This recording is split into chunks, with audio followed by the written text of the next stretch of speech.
Greetings, guys. Welcome back to my channel. My name is Monette, and this is my channel, Evolve with Monette. For those of you that are new here, I am a professional intuitive empath, and I am back home. For those of you that are oldies and have been here for a long time, I've been traveling for the last week, and I needed a vacation after the vacation. So after some rest and recuperation, of course, the messages start flooding in. I have clients coming up here shortly, and I wanted to jump up on here with you and share some of the messages that came through that I learned over the past week. And I will share them incrementally so that you can definitely digest it. But one of the things that came through for me over the past week was about wolves in sheep's clothing. I did a lot of communication with people in my family of various religious beliefs and backgrounds, and people, friends and family, extended family of my in-laws side, where I was dealing with different energies and different ways that we look at things and people opening up their ideas to things. And one of the things that happened in my life and on my journey is that I got to watch people come into spirituality in their own way. I often have been in charge of that in my own way, from being a teenager and being at. It was so funny. A friend from high school called me on the trip, and he was like, I don't even, he was telling me he was going back to the Keys, which is where I grew up, where we grew up. And he was like, I booked a cottage for this weekend, whatever. And he was asking if I wanted to come down and visit with him. He was like, I don't even think we knew if these cottages existed at the time. And I said, well, of course we didn't, because we only entered into at nighttime the most prestigious of resorts, like Hawks Cay, which is a key resort in Duck Key. And as teenagers, what we did in the Keys is we would all go swimming at night in these resorts because they had fabulous pools, and we usually knew people that worked there, family worked there and stuff like that. Hey Sala, hey Real Talk with Gilly, hey guys. Yeah, I am back home, and I am back home safely. You're absolutely right.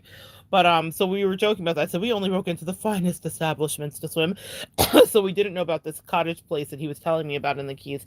Anyway, I remember being in those moments as a teenager, and we would be talking about spirituality, even if we were having a drink. Yes, we were teenagers. Hashtag the 90s were wild.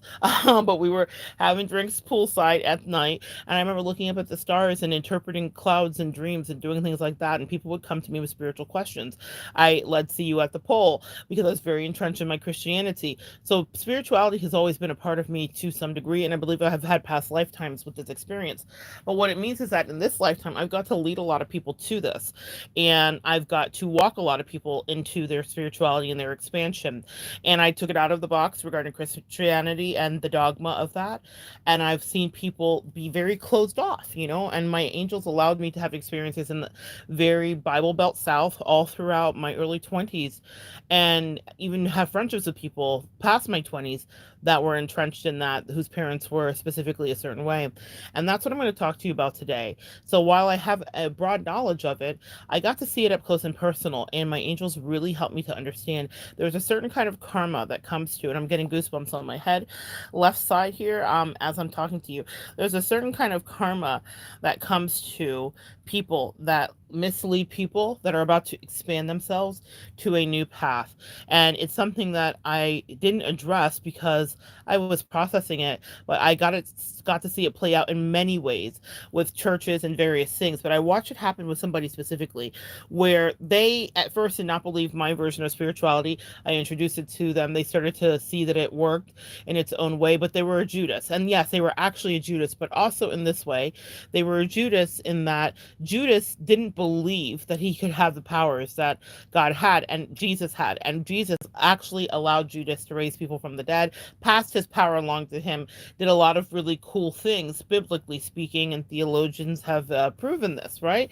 So he was like, since you don't believe me and you think it's all about money and finances, Judas was actually the accountant for Jesus regarding whatever their startup was, if that's a way for you to think about it.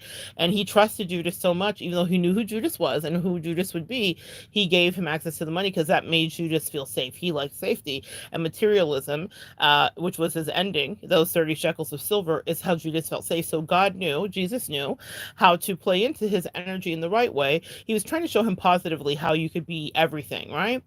In any case, Jesus was an empath, clearly. So, so what I will tell you about this is that we will watch people, and I say we because a lot of you guys here are practitioners in your own right, you're teachers in your own right, you have messages to give, and we will watch people walk out of their dogma and their past spirituality, whatever it was, and into a new one. Well, I had given the keys as I was guided to someone who had gifts too, but they were very much a Judas in all ways. And I don't just mean in the Judas and they betrayed me. Yeah, yeah, yeah. All that's true.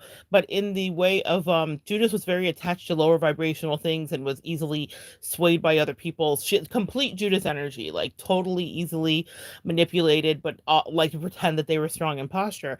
And the person had access to a group of women that worked in a medical office, and they were women that had been entrenched in their Southern spirituality for all of their life.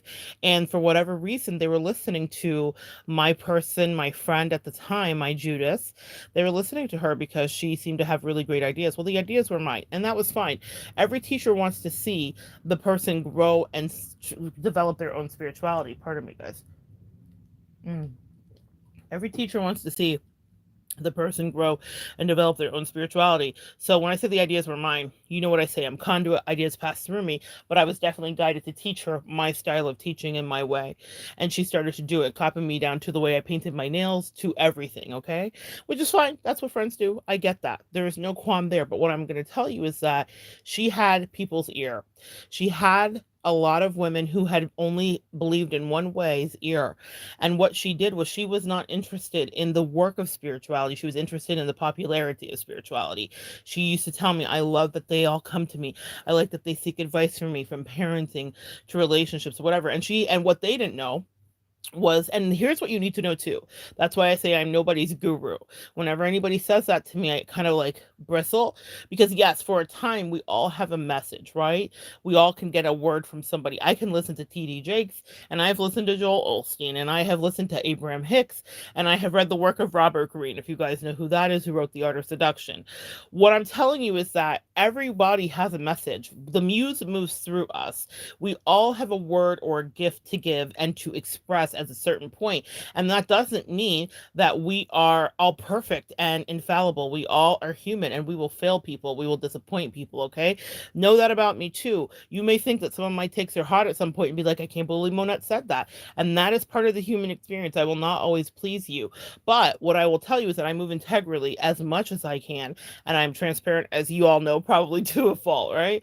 So what I will tell you is that when we're watching other leaders, they all have their faults and their stuff too. The thing about it is some people will get caught up, and I watch that person get caught up, and I don't want that to happen to you, in liking that people were coming to them, and not understanding my motivation. My motivation, like I said, from a teenager and before that and in other lifetimes, is just to been to teach and to communicate, is just to help other people to be great in whatever way I can facilitate that.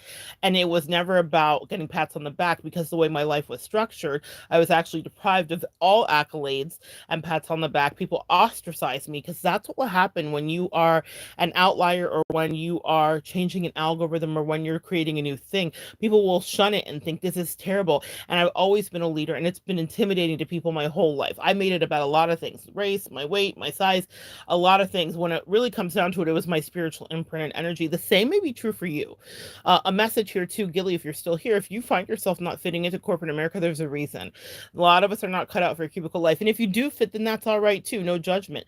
But a lot of us struggle when we can't find our way, and we think something must be wrong with me, because that's what society says. No, it's not true. Back to the message though, and how it may pertain to you. What I will say is that I watched this person misuse and abuse her power.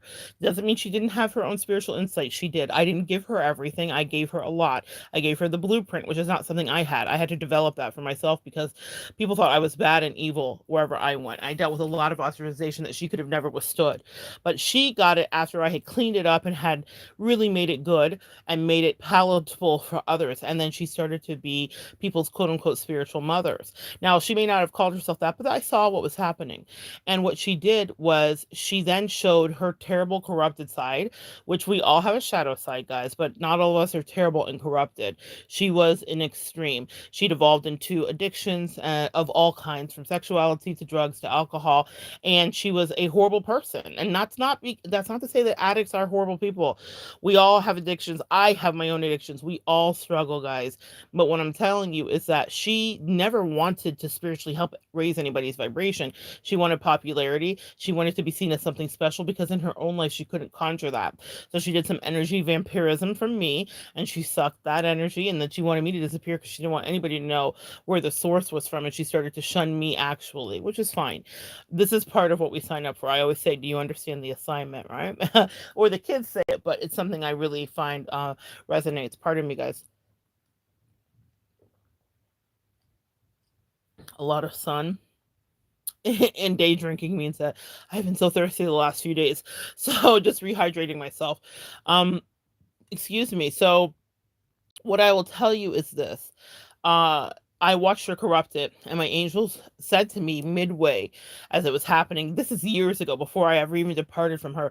They said, she's, I just heard she's being a hoe. That's what I wanted to say. Yes, that too. But they said she's bastardizing spirituality that we gave to you specifically, and she has this really precious thing in her hand where she is able to teach people that would never stray far from the Christian land to understand the depth of spirituality.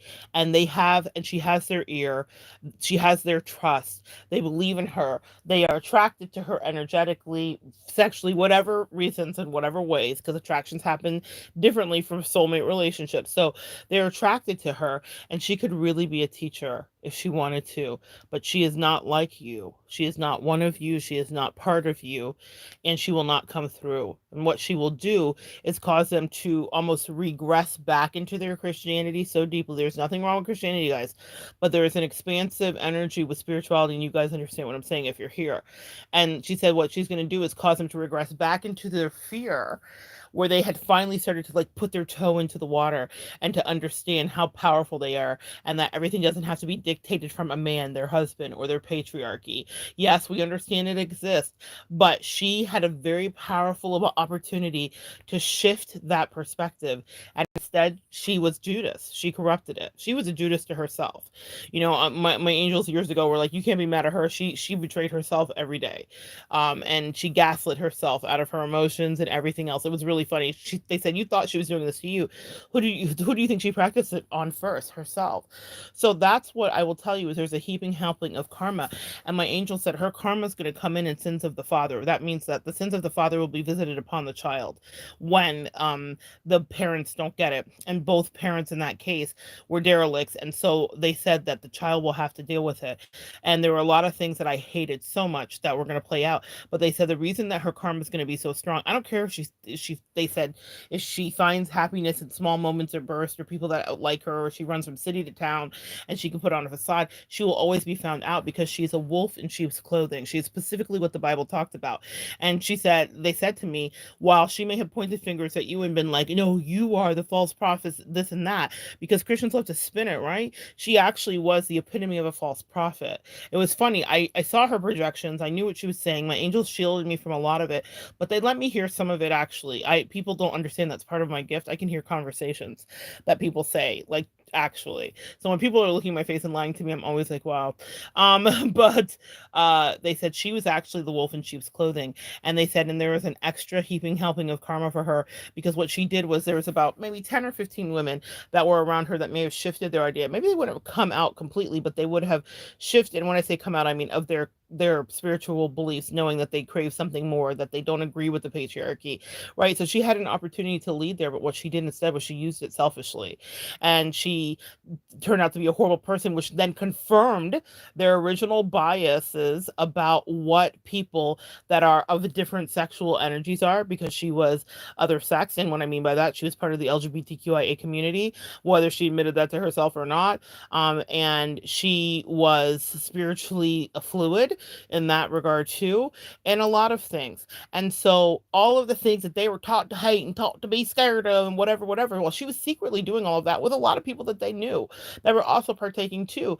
But instead of it just being like, let's embrace ourselves and our truth, it was, let's do this in the dark of the night. Let's point fingers at this big black girl over there that's obviously the scary witch, person, devil, whatever, when they were actually false prophets, actually demonic, actually doing things that I would have never done, never did, never have done, and never do. And I understood the responsibility of leading people too, which they didn't. And so it was really unfortunate. Maybe you guys have run into people like that, but I watched, and they said it's not just, a few days of karma and whatever. And karma is not what we wish upon people. Karma is when we start to feel, or we get to know exactly how someone else felt that we created for them. So I knew that karma, and a lot, this may answer a question for some of you guys here. Karma is not going to happen for that person with her and me having some great galactic battle. Spiritually, we may have had spiritual warfare. She did not know that I spiritually outranked her. Let me pause there. A lot of you guys spiritually outrank people. And we're taught to have humility as empaths, especially in our divine femininity. We're taught that, oh, well, no, me. None of us are better. No, we do. There is ranking in every single thing. We go into a job, we enter in. We have to ascend and climb what? The corporate ladder. You go into the military, you start as an E1, and then you can move to this and a private and a general and this and that and the third, right? You can be a colonel, you can be whatever. There is ranking in everything. There's ranking in the animal kingdom. There is ranking in our human kingdom. So, pardon me, guys.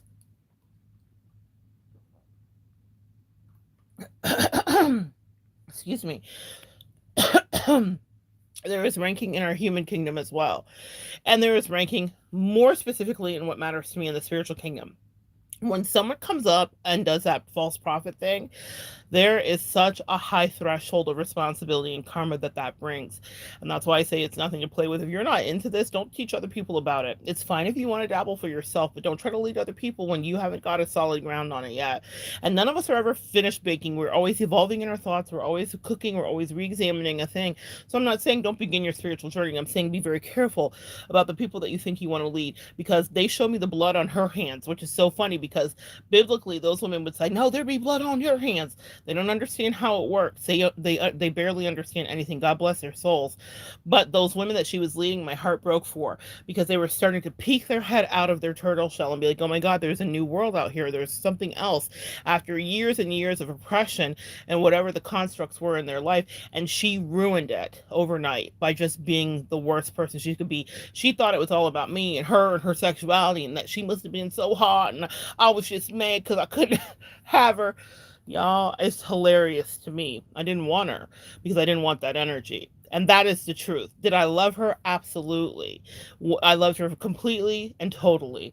I loved her so much that I was able to look over her sexuality, which is what she had to offer, and it's all she thought she had to offer.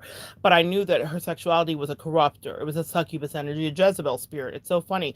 Those people had a lot of judgments about the word in the Bible. None of them studied it. Not like me. And not to say I'm the expert on everything. It is to say that I knew that their Christianity was superficial. Christ, Christmas and Easter Christians. That's what it was. Yeah, we show up, and our kids are in Sunday school, but are you studying the word? Do you know what that word do? Do you know how Jesus was teaching about people like you and about false prophets like her? There is a heaping helping of energy for people that corrupt the word. I think of Bishop Eddie Long, who died from HIV. I don't know if it was full-blown AIDS, but it was HIV allegedly. I want to be clear about that. I know he did have HIV allegedly. I still have to say that. But Bishop Eddie Long led a congregation in Atlanta, and he was sleeping and grooming boys, that he was sleeping with teenagers and boys, not just men, okay? They started out as boys and teenagers, and he would go on spiritual retreats and trips with them, and he would be their spiritual father, but it was so that he could have sexual access to them.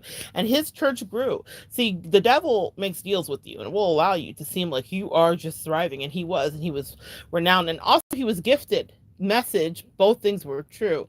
He was able to preach a good word. He was able to have spiritual energy come through. He was also struggling with his sexuality, and I don't think it's a struggle with your sexuality if you're a pedophile. Message, allegedly, whatever.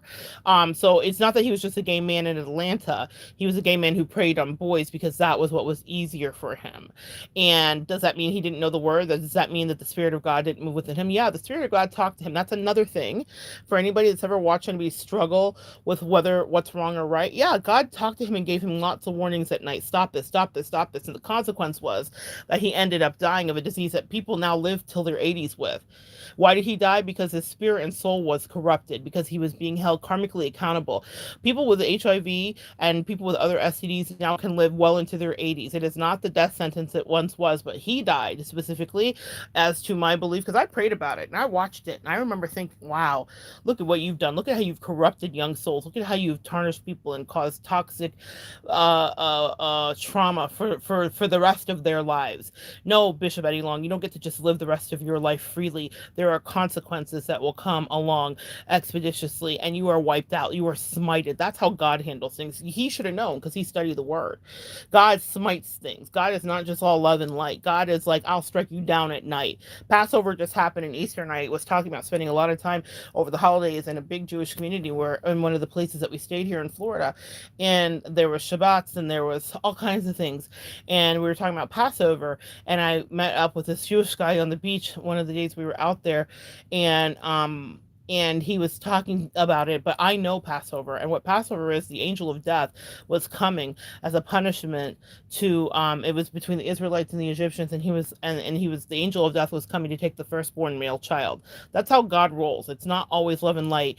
Don't be in denial. And literally they had to put ashes on the door in the shape of a cross so that the angel of death would pass over and know that they were on the good side, right? Like, I don't know, it was symbolic. Sometimes God lets us to be hands involved, when clearly he could do anything he wants to do and knows all about us, right?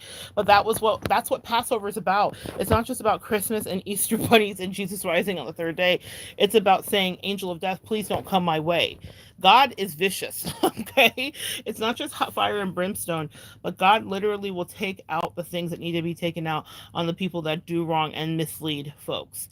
And so when I was watching her have this precious gift in her hand to be a leader to women, and she was so selfish and self-involved and so stupid and addicted that she thought that this was about our whatever lower vibrational connection was. It was not. I was disgusted for so many reasons that I would never articulate to her, because one of, and especially the reason was because I watched how she misled women around her. She had a gift to be around women. She was charismatic and charming. She very well could have done anything positive with it, but instead she just decided to bastardize it and corrupt it. She will be held accountable. And some people may say, Monette, to this day, you still think that? One moment. Mm-hmm. To this day. I know that because it's what my angels showed me. They showed me years of her karma playing out. They showed years of the shunning that would happen to her. Everything that she did to me was to a small degree. They said you got it small and minusculely because you spiritually outranked her, something she never understood. In this lifetime, she came into a different skin color than you, and she thought herself better than you, and she thought other people better than you, and told you so to your face because it's something she did do. They said that we allowed her to have that moment. We allowed her to have that energy, and we allowed her to have a taste of her misogyny, internalized as it was, her misogyny and her subscription to the patriarchy that she said she hated. We put in her desire for quote unquote badass bitches that were powerful and creating change. Little did she know that she was spitting in the face of one of those exact badass bitches, an earth angel named you, Monette. That's what my angel said to me. They said she thought that she was having to outsource and go look at other examples. They said we gave her a friend that stood by her side that was exactly the kind of person who was ride or die, that changes the world and that speaks life into other women and men when they're ready to pick up their sword and maybe their pen and rewrite history. They thought, and the people around her thought, this is a peasant, she's black, she's fat. Who is she? She is the least of we. But what does the Bible say? The first shall be last, and the last shall be first. Amen? It is the meek who inherit the earth. It doesn't mean that we don't pop our collar and talk our shit, divine, feminine, sweet empath, because we know we're it. It does mean that we let our spiritual ranking pop the collar and talk the shit for us. I didn't say anything to her. I watched her talk crazy to me. I watched her tell me to my face she didn't know about how we were friends when she had stalked me. I watched her pretend to her white lady friends that she doesn't understand why we ever came to be. Even though I knew her fetish at night, even though I knew her lies, I watched her mislead people spiritually. I watched her have the ability to change the minds of a handful of women that could have changed their life in so many powerful ways, but instead she decided to be the great betrayer, and not to me, to herself, to them. The blood is on her hands. There will be people around you like that love to point at you because you're left of center in the spiritual things you do. But the truth is, they had a great opportunity too. All of us are gifted. Just like I said about Eddie Long, both things are true. He was a horrible predator and he was also a gifted preacher. Both things were true. We all have that duality, that shadow and light. And that's why I asked you to get to know the shadow and light in you, because without understanding that, you will think you are something that you are not. There but for the grace of God, right? There but for the grace of God is a phrase that means that there but for the grace of God go any of us. I easily could have been that horrible person that misused and abused my power. And every second and every hour, I'm reminded by my angels who I am and who I am not.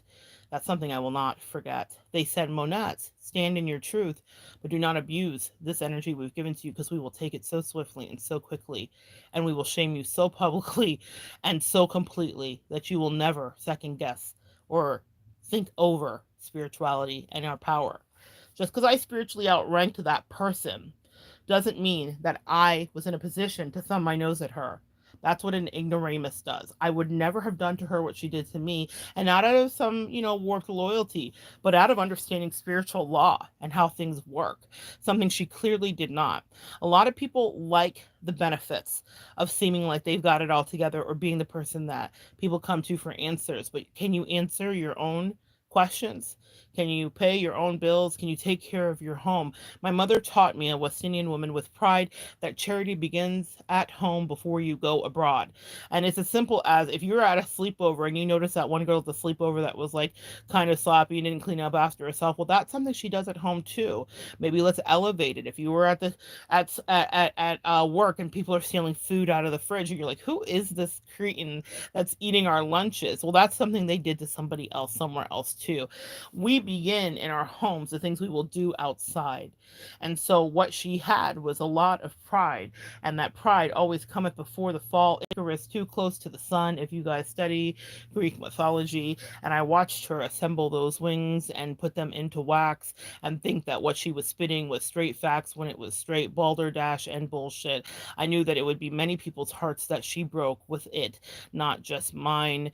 But I was able to duck and dodge and not have that wax drip as she ascended and cover me. It was a lot of other people's energy that she destroyed, and she thought it was just about me and her and pettiness and attraction or not attraction, or requited or unrequited, or the fact that I was jealous. She had no idea that it was so much bigger than that, and that the whole time it was bigger than that. What could I be jealous of? People that don't know themselves, people that have never experienced real love, people that have never had anything good in their life, people that have only manifested and known strife, people that are addicted to their poverty consciousness, people that are dedicated to being impoverished, people that are dedicated to lack, people that are dedicated to addiction, people that are dedicated to false ideas of what love is when it's really love addiction and not taking care of our kids. No, I wasn't jealous.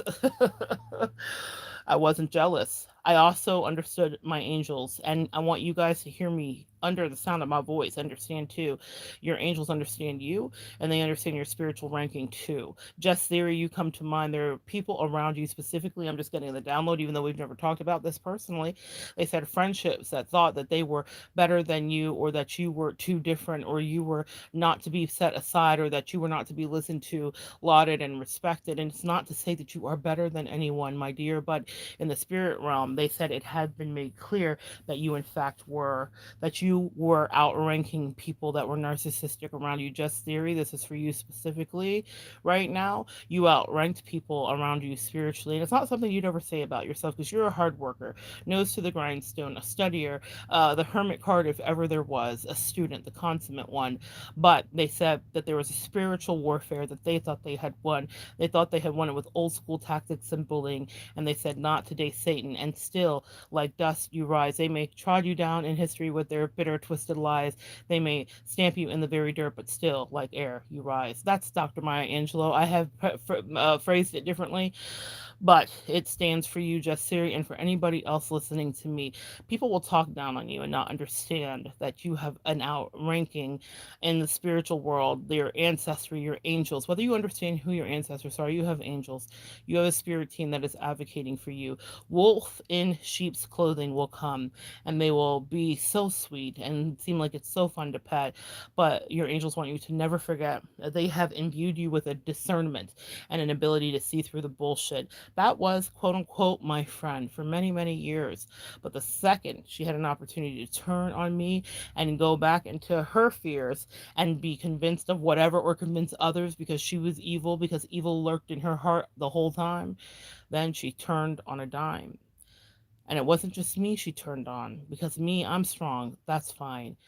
I watched as my angel said to me, she will definitely pay this time, because she had other people's hands or hearts in her hand, other people's minds in her hand, and we gave her a gift to change the very face of mankind, to be an influencer in a way to her space. And she played it this way. Could have had it all rolling in the deep, had their heart and souls in her hand, and she played it to the beat. She was very caught up on the fact that this was about her and me, and she thought maybe that would be the Adele song I would sing to thee. No, sweetie, it was never about we. It was about all those other people that were hungry for a real birth, for a real outcropping. All those other people that didn't want to be in a cult, that didn't want to be in a sex cult. All those other people that didn't want to subscribe to polyamory. All those other people that really wanted their marriages to work and didn't subscribe to her beliefs that all marriages were shit, that no one should be in it, that all relationships never work, because she was the homewrecker. She was the danger, you know? And I feel like when you watch people that do that, you think, God, when are they going to get what's coming? I never felt that for her. I felt sad, because that is a hazard of my work. I knew what was coming. I knew how it would hurt. I knew how she would fall in love. I knew how she would care. I knew how when she needed people, no one would be there. But because she rolled those dice, because she could have had it all, and she had other women's heart and souls in her hand that wanted to keep their man, or wanted to keep their marriage, or just wanted to be expansive to some degree, and she played it to the beat for shekels. Judas energy. Beware of the wolves in sheep's clothing. They will bleat like they are sheep, and then devour you with their fangs dripping, while pretending that they are innocent, like butter wouldn't melt in their mouths. But they are the ones, they are the wolves blowing down the house. It was such a powerful lesson. I've taught it a million ways, but over the weekend when I got to see it redisplayed that way, I thought, wow, yeah, she was the big bad wolf. Meanwhile, it was so easy to make me the scapegoat, because I fit the archetype of what the big bad wolf looks like: spiritual and openly bisexual and openly communicative and smarter than the men that these women had bowed down to. Not all of them, but certainly to some degree. And that made me a threat. Absolutely. You guys need to be aware of who you may be threatening. You may not think you are that. I never saw myself that way, but it was happening over and over again in my life. I want you to go back and look at your patterns. Look from childhood friends to college friends and beyond. Were you the one who was threatening to that mom or to that dad? Even though you were as nice as could be had, as polite as could be seen, as careful and as cheerful as you could be, but somehow they always looked and said, flee, flee. That's the danger. It's over there. It's she, or it's he. Why do you think that is, guys? It's because you do see things differently. But what I love about anybody hear under the sound of my voice is that you move with integrity. You are careful with your gift and you understand how powerful it is, and you do not do things to corrupt purposely. None of us get it all right. We make mistakes. Certainly I have. And I'm sure there's more to make.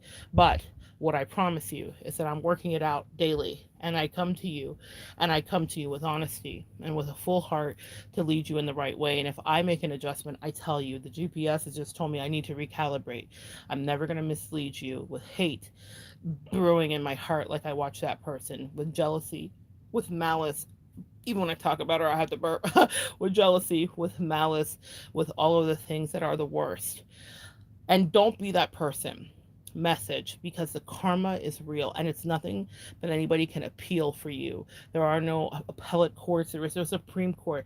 When God says you put in the work, you sign your soul to the devil, you decided to sell out maybe a really good friend, Just Theory, whoever else is listening, people that sold you out and that easily turn coat on you, they will have some explaining to do.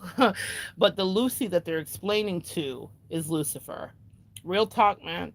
Devil energy is real. Do not underestimate, and do not sell out someone who is good to you. Maybe I'm talking to someone here that's having that decision. If someone is loving you, why do we gotta break up? That's what I just heard. If someone's loving you, don't break it up, because there will never be again someone who fills your cup. This is a prediction. Don't be that person who's like, why isn't my cup ever filled? Why did I never experience real love for the rest of my life? How come I never got anything real? How come that person that I betrayed was the best I ever had, the best I ever will have, the best that was ever to be had, and I looked at it like it was bad? Don't be that person. I'm asking him right now, I'm speaking over you and praying over you to have discernment, to remove the mud from your eyes so that you can see right and understand who is your Judas and who is the light. Don't get played. The devil loves to play, and he always wins because God and him allowed that contract to be so. Free will exists. You are the one who has to discern who is friend or foe. Don't be turncoat, because you will pay for that and be betrothed into that for the rest of your life. Someone who is mentally insane, someone who's crazy, people who don't mean you well. Don't be that, baby. You have a choice today. Choose you this day whom you will serve. This is not just about uh, sounds extracted from the word or messages extracted from the word. It's a real thing. You know, we all think like the Bible's useless. It's not to me. It is a river of life for real. Now it has nuances and things that aren't historically accurate to us today, but the messages and the metaphors always stay and they stand true. Choose you this day whom you will serve. A lot of people around you that betrayed you have that choice offered to them from the devil. Will I be friendly to this person, kind and loyal? Or will I go in another direction because it seems like she's the foil? No. Choose you whom this day you will serve. We all get presented with that. I've had people offer me things. I remember this girlfriend of mine was dating this guy. She's a friend girl, right? Totally platonic relationship. She was dating the guy. The guy didn't like how much she liked me, and it's because this happened with us quite often actually.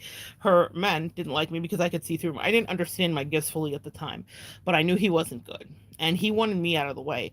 But he invited me in, and he wanted me to go with him to Miami. And my friend was Caucasian, this guy was black, but he was a business guy, like white collar all the way through, on like the Chamber of Commerce, the whole thing, total smooth criminal. That's what I kept hearing. And as we were riding in the car together to go have dinner on a double date with me and the guy I was seeing at the time, I heard a slice of the devil's pie. It didn't come on the radio, it came on in my mind. Take a trip, take a slip, da da da. It's D'Angelo from back in the day. I can't even think of a slice of the devil's pie. And I was like, oh my gosh, this guy is actually evil. What he was offering for me, and I told him no, I wasn't interested. Later, it was found out that he was smuggling cocaine. This upstanding citizen in the town, on the Chamber of Commerce, sitting on many boards, was married to a doctor, all of that. Yeah, he was a full criminal, and he wanted me out of the way. Him and my friend ended up breaking up, okay, but and because she finally got the messages, and I gave her a few, but then I backed away. I've learned my lesson with that.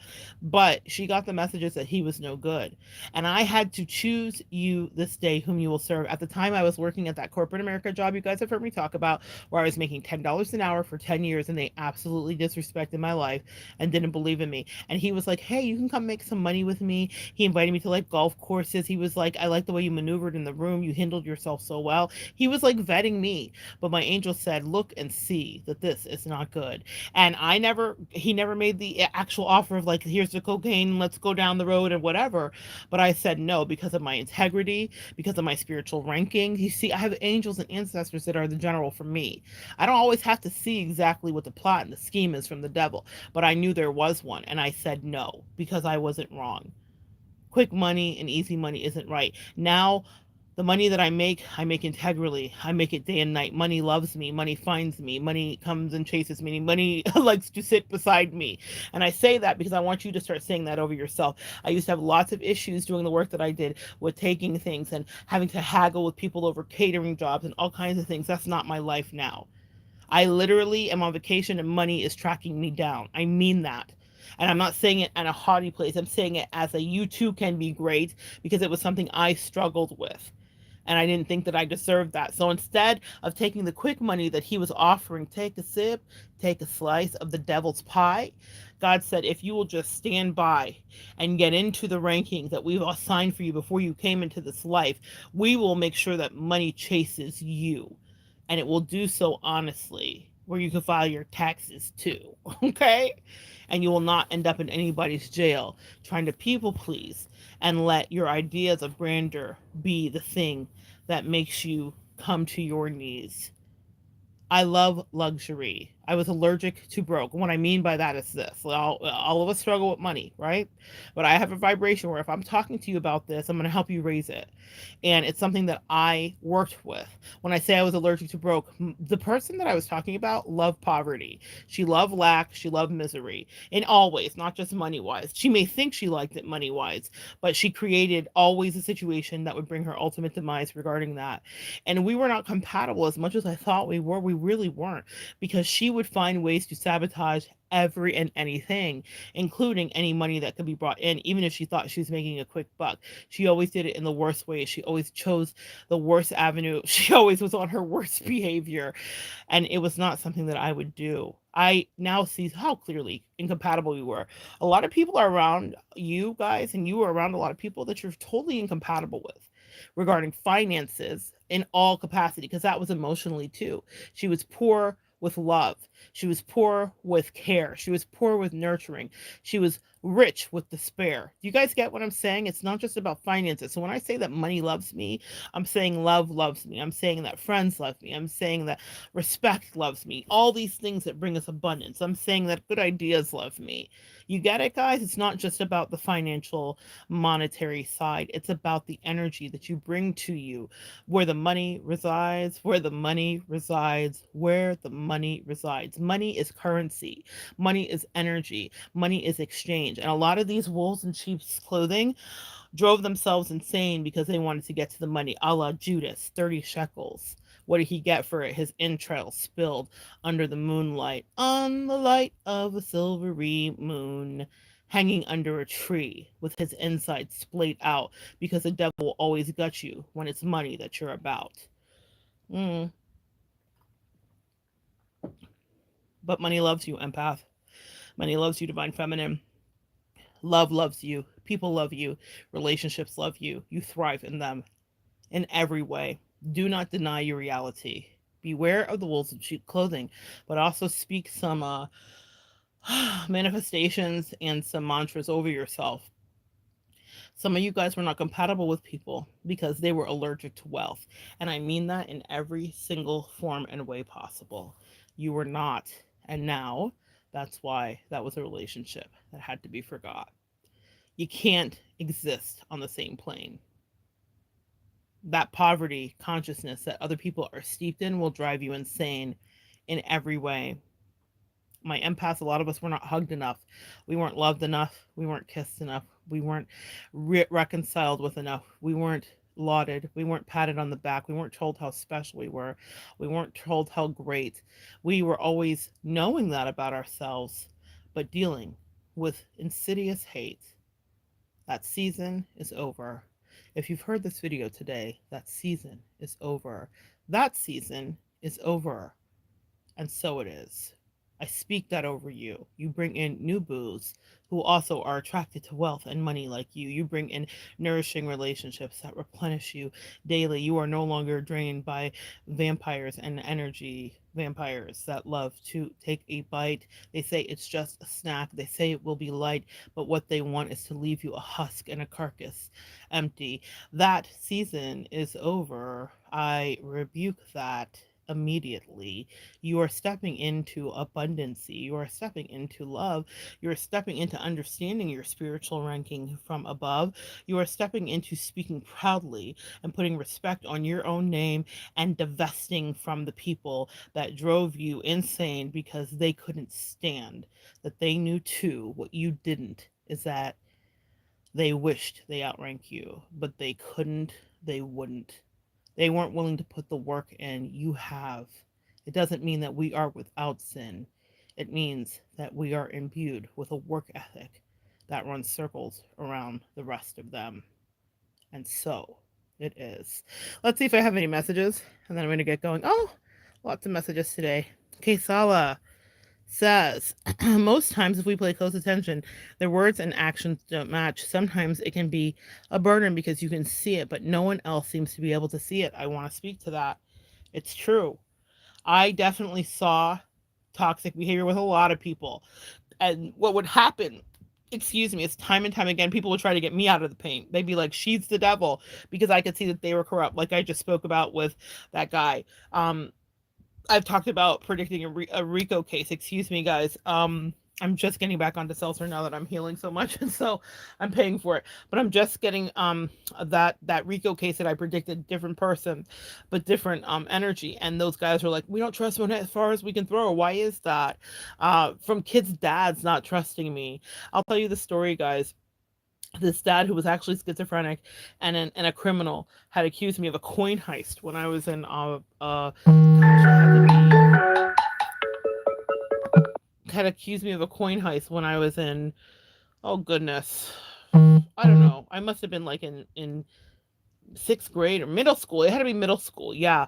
And I was it was middle school because I was a teenager, and I stayed the night at my best friend's house at the time.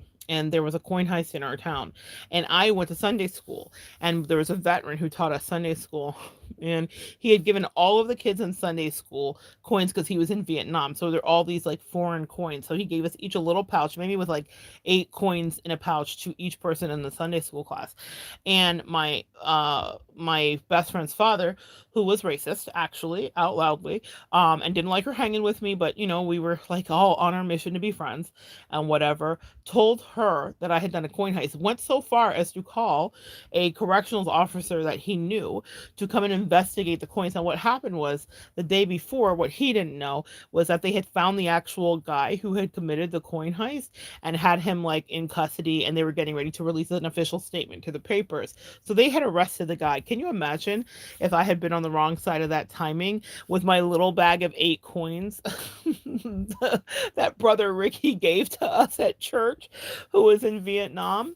People love to look at us and think that we're in the wrong. And I have dealt with that my whole life. I couldn't even believe that was happening, that there was this whole like under the cover investigation happening about a child. Essentially, I was maybe 13 or 14, and I had literally done nothing. But I could see that he was evil, and I could see that he had molested his daughter, and I could see things about him that all turned out to be true. And that's why he wanted me to be away, because I could see through. A lot of us could see through things. Yeah. So yeah, we can see it, and other people can't. With the covert narcissist that I speak about, that I dealt with, that was this wolf in sheep's clothing. People thought that she was just sweet. She was a horrible fucking person who hated everybody that had anything. She was jealous of everybody completely. She was mean to her family. She was mean to her parents. She was stealing from that. There was nobody that she wasn't terrible to or about. There was one person that she loved, and that was someone she was chasing for clout, who was actually using her. So it all turnabout's fair play. But she didn't want to listen to what I had to say, even about the person that was going to be her demise. She thought that it was me that was wrong, and I was looking at it through jealous eyes. I was like, girl, I don't, what did Jordan say to Chloe regarding Tristan, who we've now seen to be a proven cheater? What did she say? She said, I don't want your situation. She thought that I wanted her situation. I was like, that's a hot mess. I don't want that situation, and it doesn't even match my vibration. How about that? All right, let's see what else Gisela has to say. Sometimes we may have a big aversion to someone and may not even understand why. So you have to wait until God wants you to know, but you just know you have to stay away. Sometimes the person may feel so pulled towards you while you're trying to keep a distance. That is so true. Let me take a sip here, guys. Mm. That is so true and so good, Kesala. I have not always had the answer to why I didn't like somebody. Later, I was proven right, whether it came out actually or whatever the case may be. We don't always know. When I predicted to this wolf in sheep's clothing that she was about to be with somebody who was horrible for her in every way, like the worst partner she's ever had in her life, I was like, how do you get older and then continue to choose worse partners than you've ever had before? But she did. She thought that I was lying. She thought I was hating. And I was like, no, I don't know why I don't like this person completely. And I tried. I tried to be reasonable, rational. I tried to be fair. And at the end of it, my angels were like, get the hell out of here. These two are murderous. And now she has got the spirit of death attached to her, quite literally. And you will end up dying, or someone around them will. Like, it was just terrible. And I didn't understand it. Now I do. But they didn't give me the answer when they told me to run. And they told me to run 3 years before I ever left. They were like, this person is terrible. And if she goes in this direction, we promise you, you won't even recognize your quote unquote friend. And I didn't. Kaysella says, oh, okay. Trust the Journey says, caught you live. Yay, tuning in. Hey, Kaysella says, needed to hear you. Thank you, Mona. You're welcome. Thank you for that prayer. Sorry for the excessive comments. This is just too good. Kaysella, don't you ever apologize for commenting. It's one of my favorite things that you do. I appreciate it so much. I love, I was about to say, I love discourse.